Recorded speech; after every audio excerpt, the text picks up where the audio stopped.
O que acontece é que as faculdades de medicina não ensinam para nós médicos nutrição.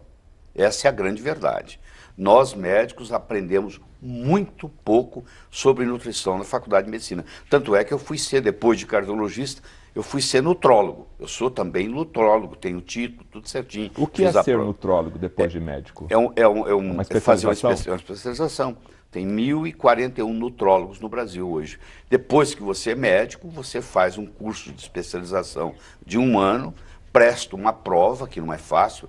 Na minha época tinha 286 médicos fazendo a prova, passaram 38, é uma coisa bem exigente, e você recebe um título de ser nutrólogo, igual você recebe um título de ser cardiologista. Então hoje o senhor é cardiologista e nutrólogo. E nutrólogo. E esse novo ainda o senhor percebe na plateia uma certa hoje os leigos estão entendendo de nutrição mais do que os próprios médicos, porque hoje existe uma democratização da informação, quer dizer, qualquer pessoa inteligente senta na frente do computador, entra na internet e estuda, não precisa de ninguém pegá-lo pela mão. Isso hoje acontece mais do que nunca. Antigamente não era assim, antigamente a pessoa falava para o médico, o que eu posso fazer, doutor? Hoje muitos pacientes chegam ao consultório sabendo das doenças deles mais do que o próprio médico. Graças à web. Graças à web. Então eles estudam e eles estão fazendo isso com a nutrição. O problema da nutrição é que a nutrição não dá tanto dinheiro quanto os remédios, a máfia da indústria farmacêutica, porque isso é quase que uma máfia, entendeu? Porque é muito pesado. Eles gastam muito, investem muito para fazer a pesquisa. Isso você tem que dar o mérito a eles, mas também eles têm que tirar essa diferença. Então tem muito dinheiro envolvido nessa história. E você falar para o sujeito que se ele comer curcumina, por exemplo, que é o açafrão da terra, que é também conhecido como falso açafrão, que é o açafrão da Índia, também chamado, que você usa quando você come uma comida indiana, você come o curry, que é aquele condimento amarelo que você compra no supermercado. A Índia é o país do mundo que tem menos incidência de Alzheimer e Parkinson per capita no mundo. E atribui-se ao uso da curcumina, da cúrcuma, desse açafrão da terra. O açafrão da terra, ninguém está interessado em fazer propaganda dele, porque você chega ali no supermercado e compra, uma coisa barata, não tem nenhuma tecnologia colocar aquilo em cima da comida. Mas aquilo ali é o mais potente anti-inflamatório que a natureza fabrica. Então a pessoa, com aquilo beneficia qualquer pessoa que começar a colocar o açafrão da terra na comida, essa pessoa vai melhorar o intestino, vai melhorar o pulmão, vai melhorar o coração, vai diminuir a chance de câncer, porque é um potente anti-inflamatório. Hoje todas as doenças crônicas degenerativas, quase um pleonasmo, são doenças relacionadas com o processo inflamatório. Então existe uma inflamação subclínica, que a gente chama. Você fala, mas eu não tenho nada inflamado. Não precisa ficar vermelho, não precisa doer. São pequenas inflamações que ocorrem no corpo da pessoa, que aumentam uma substância chamada citocinas, e essas citocinas perturbam o metabolismo do corpo a ponto de predispor esse corpo a doenças. Então, por trás do Alzheimer tem inflamação, por trás do Parkinson tem inflamação, por trás do câncer tem inflamação. Quando você pega um produto que tem um processo anti-inflamatório natural, como é o açafrão da terra, como é a curcumina, que é extraída do açafrão da terra, você melhora muita coisa, entendeu?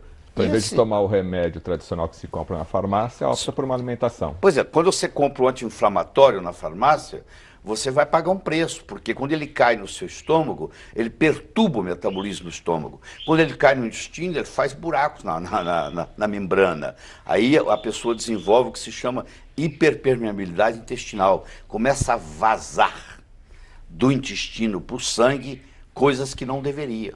Por exemplo, uma proteína não digerida, que ia sair nas fezes, agora, como o anti-inflamatório frequente lesou, aí passa, entendeu?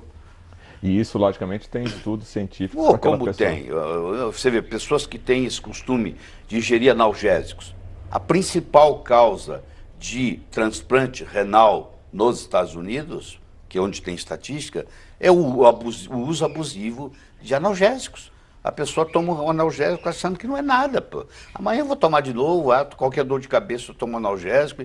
E aí lesa o rim, depois aparece lá, tem que fazer hemodiálise, não sabe por quê. Mas por que eu tenho que fazer hemodiálise? Porque você tomou analgésico a vida inteira.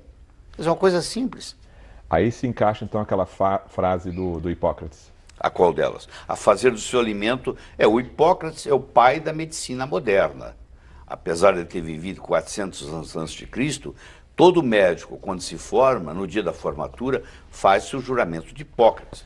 E Hipócrates dizia que o seu alimento seja o seu remédio e que o seu remédio seja o seu alimento. Isso 400 anos antes de Cristo. Isso hoje é como se essa frase tivesse sido dita ontem. Por quê? Porque até 2003, todo mundo pensava que quem controlava a biologia era a genética, era o DNA. E a gente esperava que o ser humano teria no mínimo 120 mil genes. Mínimo. Se você conversasse com qualquer cientista renomado e perguntasse assim, qual a sua aposta de quantos genes o ser humano tem? E variava entre 120 mil e 150 mil, porque nós temos em torno de 120 mil proteínas diferentes no corpo. Aí, qual não foi a surpresa? Quando o genoma humano foi publicado em 2003, nós temos apenas 23 mil genes funcionais. Só para você ter uma ideia, o arroz que você vai comer no almoço hoje tem 35 mil genes. Nós temos 23 mil genes. O arroz tem mais do que o ser humano. Bem mais, bem mais. Aí você fala assim, mas eu sou muito mais complexo do que um arroz. Justamente, aí vem a explicação, que não é não é a genética que domina a biologia, é a epigenética. Aí surgiu uma nova disciplina, que é a disciplina mais pesquisada de tudo que existe no mundo hoje. A palavra epigenética é a palavra mais pesquisada e a maioria dos médicos nem sabe o que significa, porque a maioria formou antes de 2003. E mesmo aqueles que estão estudando agora, a maioria dos professores ainda não se atualizou sobre a epigenética. Então você encontra uma minoria, 0,001% dos médicos que têm algum conhecimento epigenético. E quando você tem um conhecimento epigenético, então quem manda na biologia não é a genética, é a epigenética. E a epigenética ela é comandada pelo meio ambiente. Então o alimento que você ingere, o seu estilo de vida, se você fuma ou deixa de fumar. Então olha que interessante, a partir de agora, aquela frase de Hipócrates virou verdadeiro, porque agora, da agora para frente, os remédios serão os alimentos.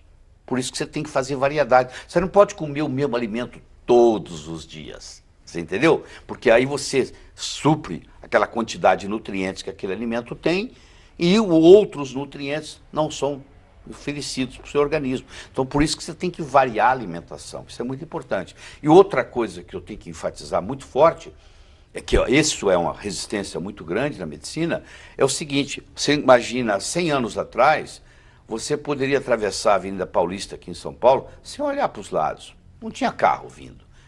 O Ford Bigode foi lançado nos Estados Unidos em 1912 e levou um certo tempo para chegar ao Brasil. Bom, hoje se você atravessar a Paulista sem olhar para os lados, você morre atropelado. Antigamente você comia um tomate, ele tinha selênio, ele tinha uma série de nutrientes, mas o plantador plantou o tomate no mesmo terreno e hoje está provado. Se você plantar o mesmo produto, a mesma semente, no mesmo terreno, por 10 anos ou mais, aquele terreno agora não é apropriado para aquilo mais, porque aquilo foi tirado. Quando você coloca o fertilizante, ele vem com potássio, ele vem com nitrogênio, entendeu? Ele vem com fósforo, é o que vem no fertilizante. Ele não vem com selênio, por exemplo. Mas o corpo precisa de selênio, existem 400 reações químicas que dependem de selênio. Se você não ingere o selênio, o seu corpo não funciona otimizado. Então hoje, a pessoa para ter saúde, ela tem que fazer uma suplementação. E isso é o grande problema. As pessoas não entendem isso, porque o médico mais antigo fala assim, não, você toma vitamina, isso sai na urina. Por que ele faz isso? Porque ele não estudou. Na época ele não tinha esse conhecimento. Então o médico tem que estudar constantemente. Tem que estudar. Não só o médico, mas como todo profissional. Como todo, mas o médico, o problema nós, médicos, é que a gente trabalha 14 horas por dia, né? Quer dizer, você imagina, o sujeito trabalha 14 horas por dia, chega em casa cansado, mal tem tempo de dar atenção para os filhos, para a família, ainda tem que estudar, é um sacrifício muito grande. Então, como o conhecimento ele explode de uma coisa absurda, nós estamos sempre correndo atrás do prejuízo. Eu estudo uma média hoje de 12 horas por dia, me dou o luxo de fazer isso. Eu não tenho consultório, entendeu? Faço questão de não ter, e só trabalho pesquisando. Então eu faço a pesquisa, coloco de uma forma didática e apresento para os médicos.